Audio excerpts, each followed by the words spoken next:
Mark, and you know me perhaps as the gruff, opinionated, foul-mouthed character I play on such shows as the internet. What a crazy couple of acts to follow, because both of those people are close friends of mine, are colleagues of mine with the Foodists project that some of you may know about. And Anthony's, I've heard Anthony's story before, and it was hard for me not to cry listening to it.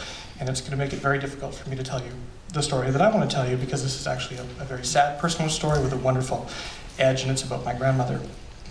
The last thing I said to my grandmother very recently was, "I love you, goodbye, I'll see you soon." And a few weeks later, got a phone call that she had expired quite suddenly with an embolism. They found her on the stairs and she was gone. And we don't all get a chance to say I love you to our grandmother before she disappears. I did get a chance to talk to my other grandmother, that was my last grandparent, to leave before she expired, but she had faded away with dementia and Alzheimer's, so that wasn't the same. There are some images that can start anytime if tech can go ahead and start. Am I in the way? No? So these images are from a story that I told online. Some of you may have followed that story along. I'm not going to post all the tweets and all of the stuff that went with these. I'm just going to tell you what I did. We now own a house in Gretna, Manitoba, where I'm from. And Gretna and Winkler and Altona, these towns in Carmen, where I am originally from, is what made me who I am today. And I think my tie-in to the theme today is that it wasn't until going back this year, literally a couple weeks ago, that I started to really think about my connection to my past and my connection to my family, and how all of the pieces of our lives are like recipes for who we are and where we're going. We had to go back, and I went with my father, who is an only child and is undergoing hip surgery soon, so he's almost an invalid, which is very unusual to see your father in that condition. And we had to go through her house. Now, this is the house he grew up in. This is the house that my grandfather died in. This is the house that my grandmother lived in for 61 years. And it was a very strange experience. We would get up in the morning and we would pick a room and we'd say, okay, let's start going through that room.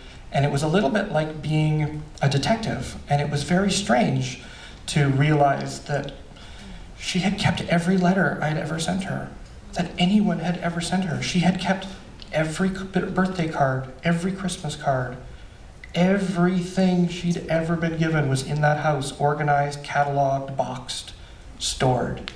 Cherished recipes of her entire 90 years on this planet. It was, I don't know what's going on behind me.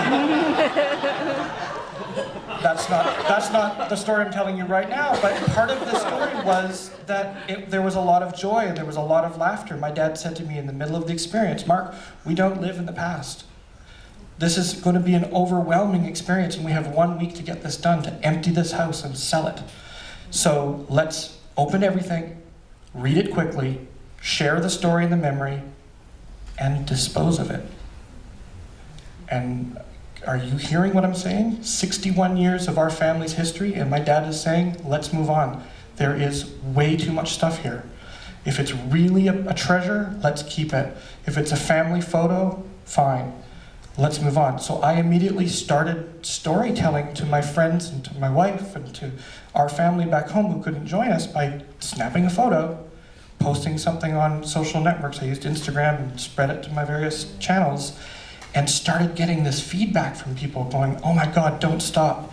Oh my God, I'm thinking about my grandmother. Oh my God, please, please keep going. This is an amazing way of using this media to create an arc, to create a storytelling." And what they weren't really also kind of realizing was that for me, it was cathartic. It was a process, and it was a way for me to look back at the recipe of my own life. And another thing that I thought of during this experience that I'll share, besides the fact that it was really quirky to go back to southern Manitoba and realize how very different I am from German Canadians who don't even speak English in McDonald's. Like, really? We're still speaking Low German? Really? Oh, okay. It's just, anyway, was that there's this ironic and sad an incredibly wonderful thing that occurred that I hope some of you get to experience in your life, and that was that only through my grandmother's death did I, and this process with my father, did I reconnect with my dad in a real way, and finally understand and know my grandmother as an adult, as a woman. I saw the love letters from my grandfather from the 30s, and then the letters he sent home from World War II. Can you imagine a German-Canadian fighting Germans? That was an interesting thing for our family. And these letters were very tense and filled with angst, to use a German word there for you.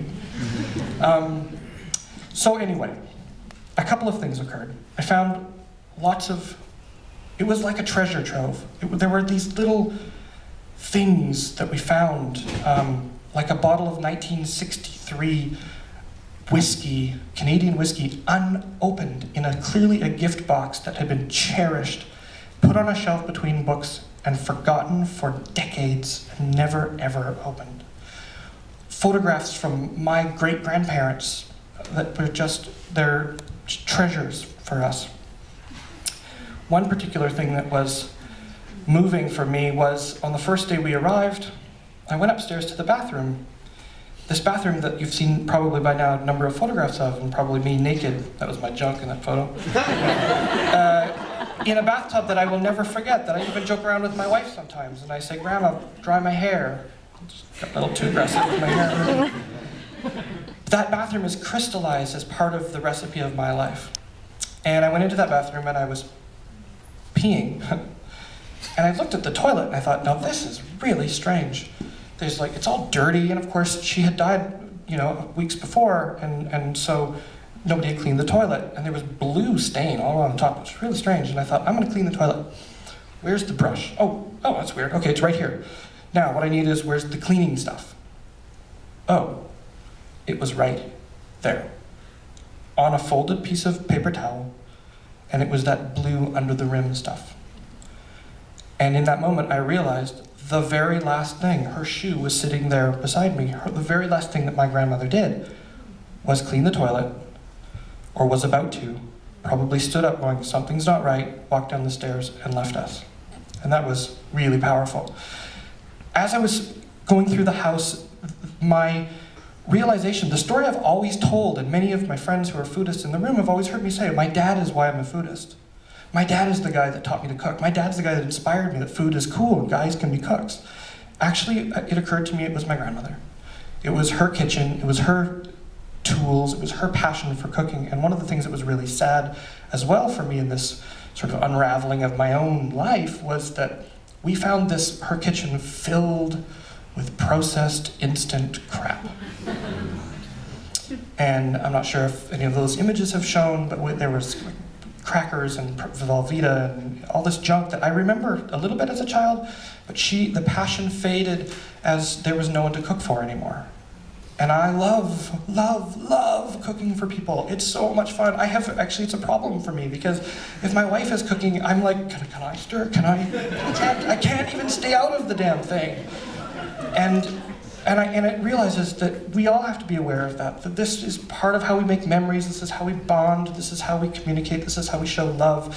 And if we end up alone, we may revert to this type of very sad and unhealthy behavior as well. I'll end on one particular thing, and then that's my grandmother's.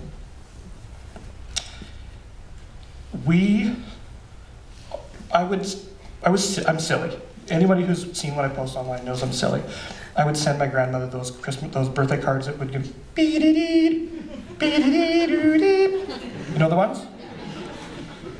There were so many cards, and I had to take load after load after load of garbage to the dump.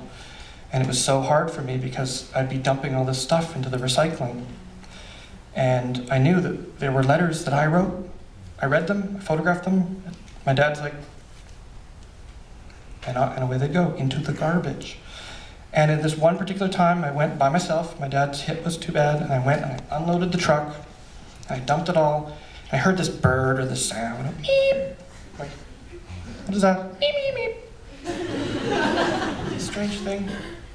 And I'm all alone in the prairies. You guys know the prairies, very just. And I hear.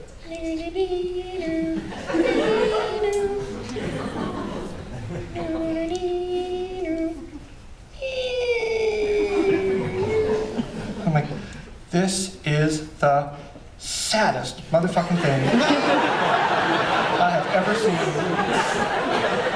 Really? Is this like, Grandma, is this you? Is this a ghost thing? You're like, one last hurrah, hey, Busse. Anyway, that's my story.